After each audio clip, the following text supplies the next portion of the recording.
కళ్యాణ్ గారు ఈరోజు ఆరోగ్యం బాగుండి మళ్ళీ వచ్చి కార్యకర్తలతో సమావేశం అయ్యారు, చాలా సంతోషం. అండ్ క్షేత్రస్థాయిలో రేపటి నుంచి వాళ్ళ అధికార ప్రతినిధులు అలాంటి వాళ్ళందరూ మనకి డిబేట్కి వస్తే ఇంకా సంతోషం.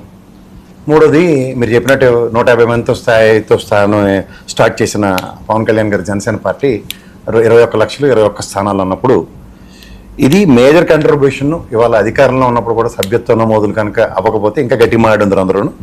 అట్లీస్ట్ గుడ్లో మెల్ల అధికారంలో ఉన్నందుకు సభ్యత్వ నమోదులు అయితే చేస్తున్నారు. కానీ ఆయనకి ఈ రోజుకి కూడా 21 లక్షలు ఎదిగిన తర్వాత 21 స్థానాలు గెలిచిన తర్వాత కూడా ఆయనలో కాన్ఫిడెన్స్ లెవెల్స్ ఎక్కడ కనబడట్లేదు. అండ్ అఫ్ కోర్స్ ఇవాళ ఆ స్పీచ్ని ఆద్యంతం మీరు గమనించుకోగలిగితే ఆయనతో విజయ్ గారితో పోల్చొద్దన్న విషయం ఒకటి, తర్వాత ఆయన 15 సంవత్సరాలు రాబోయే రాజకీయ ప్రస్థానం ఇంకా తెలుగుదేశంతోనే ముడిపడి ఉంది అన్నది కోణంలో ఆయన సుస్పష్టంగా మాట్లాడుతూనే ఉన్నారు. తర్వాత రేపు పొద్దున జరగబోయే ఎలక్షన్స్ 29కి ఇవాళ నుంచి పార్టీ సమాయత్వం అంటే ఇది కూటమిలో పార్ట్ అండ్ పార్సల్స్గానే అండ్ ఎన్డీఏతో కలిసి ఉండడం వల్లనే మనం ఇవాళ ఈ సక్సెస్ సాధించామని చాలా నొక్కి ఒక్కడి నుంచి గట్టిగా చెప్పారు ఆయన. So it is very clear and evident as far as his political journey is concern down the line along with Telugu Desam అనేది కొట్టొచ్చినట్టు కనబడుతుంది. అంచేత పార్టీ నియమం అండ్ పార్టీ నియమావళి ఇవన్నీ దగ్గర అధికార ప్రతినిధులతో ఎలా అయినా తెలుగుదేశంతోనే ముందుకెళ్ళడం చాలా సులువు అనిపిస్తుంది నాకు. ఎందుకంటే పార్టీ లైన్ ఒకటి, జనసేన పార్టీ లైన్ ఒకటి, తెలుగుదేశం పార్టీ లైన్ ఒకటి, బీజేపీ పార్టీ అంటే నేషనల్ పార్టీ కాబట్టి ఆ లైన్ ఒకటి ఆ రాష్ట్రానికి సంబంధం లేకుండా ఉంటుంది కాబట్టి. సో ఓవరాల్గా ఈ అలైన్మెంట్ రేపు పొద్దున తెలుగుదేశంతో ఎంతవరకు సింక్ అవుతుంది, ఎలా ముందుకెళ్తారు అన్న దగ్గర మళ్ళీ పెద్ద ప్రశ్నగానే ఉంటుంది. ఎందుకంటే జనసేన నుంచి మనకు వచ్చే వాళ్ళందరూ కూడా ఒక అగ్రెసివ్ నోట్తోనే మాట్లాడతారు, మనం అది సుస్పష్టంగా గమనిస్తూనే ఉన్నాం. తర్వాత క్షేత్రస్థాయిలో వాళ్ళకి జరిగిన అన్యాయం కానీ లేదా క్షేత్రస్థాయిలో వాళ్ళకి జరుగుతున్న ప్రతి దాని మీద వాళ్ళు పాయింట్ ఆఫ్ ఆర్డర్ ఖచ్చితంగా రైజ్ చేసి మాట్లాడే ఉదంతాలే మనం ఎన్నోసార్లు జనసేన ప్రతినిధులను చూసాం.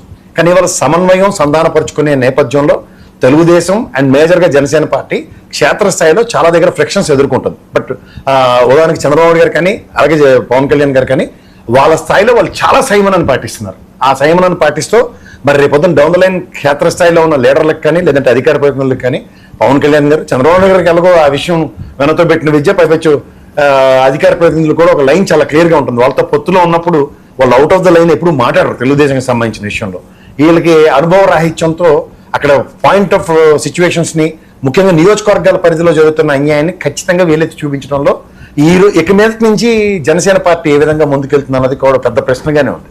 అండ్ ఓవరాల్గా ఇవాళ పవన్ కళ్యాణ్ గారి ప్రసంగం ఆద్యంతం మీరు గమనించగలిగితే ఆయన తన పార్టీని సమాయత్తం చేసుకోవడానికి రేపొద్దున్న ఇంకొక కొన్ని స్థానాలు అడగడానికి మాత్రమే తప్ప రాబోయే 29 ఎలక్షన్స్లో కూడా ఆయన ఎక్కడ అధికారం పట్ల కన్సర్న్ చూపిస్తూ నేను మొదట్లో ఆయన మాట్లాడినట్టు నేను కాబోయే ముఖ్యమంత్రిని మనం సామాజిక వర్గాలు ఇలాంటివన్నీ దగ్గర ఇవాళ డిజోనింగ్ ఆఫ్ సామాజిక వర్గం కూడా కనబడుతుంది. నేను ఎప్పటి నుంచో చెప్తూ ఉంటాను, వంగవీటి మోహన్ గారి అనంతరం ఆ మానవుడు తర్వాత ఆ సామాజిక వర్గంలో ఎవరో ఒకరు రాజకీయ ప్రస్థానంలో 10 అడుగులు ముందుకేసే నేపథ్యానికి ప్రతిసారి ఆ సామాజిక వర్గం, ఉదాహరణకి గతంలో చిరంజీవి గారు అనుకోండి, ఇప్పుడున్న పవన్ కళ్యాణ్ గారికి ఖచ్చితంగా పట్టం కట్టడానికి ఈసారి అయితే ఆ సామాజిక వర్గం సమాయత్తమైంది. కానీ ఇవాళ ఎలక్షన్స్ అయిపోయిన తర్వాత ఆయన కులాలకి మతాలకి ఇవాళ రాజ్యాంగబద్ధ పదవుల్లో ఉన్నందుకు ఆయన రాజ్యాంగం మీద ప్రమాణం చేసినందుకు ఖచ్చితంగా ఆయన మాట్లాడడం సముచితం, సందర్భం కూడా. బట్ ఓవరాల్గా ఈ ప్రస్థానంలో ఆ సామాజిక వర్గం అండ్ ముఖ్యంగా తెలుగుదేశం సమాయత్తం అవ్వబట్టే వాళ్ళ పవన్ కళ్యాణ్ గారి సక్సెస్ అని ఆయన మాత్రం అంతరాత్మక పరంగా ఖచ్చితంగా తెలుసు. ఆయన రేపొద్దున ఇంకా దాన్ని ఇంకా ఎలివేట్ చేసుకుని మాట్లాడతారు అన్నది మాత్రం పెద్ద ప్రశ్న. ముఖ్యంగా సామాజిక వర్గ ఈక్వేషన్స్ మీరు ఇందాక ఎలివేషన్స్ లో చెప్తూ బాగా చెప్పారు. ఆ అన్నగారి ఉపద్రవం ఈయన మీద పడకుండా చాలా స్ట్రాటజికల్ గా ముందుకెళ్తున్నాడు.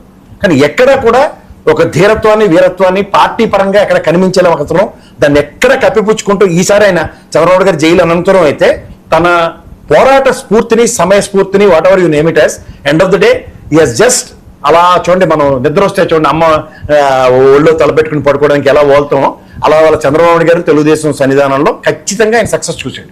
సో ఈ సక్సెస్ని కొన్నాళ్ళ పాటు తన పార్టీని నిర్మించుకోవడానికో లేకపోతే వ్యవస్థాగతంగా బ్రహ్మాండంగా నిర్మించుకొని రాబోయే క్షేత్రంలో ఒక నాయకత్వ పటిమల్ని తయారు చేసుకోవడానికి ఇది వెసులుబాటు తీసుకుంటే ఖచ్చితంగా డౌన్ ద లైన్ అట్లీస్ట్, ఎందుకంటే కొంతమంది తన తప్పును తాను తెలుసుకుని మాట్లాడడం చాలా బ్రహ్మాండమైన చర్య.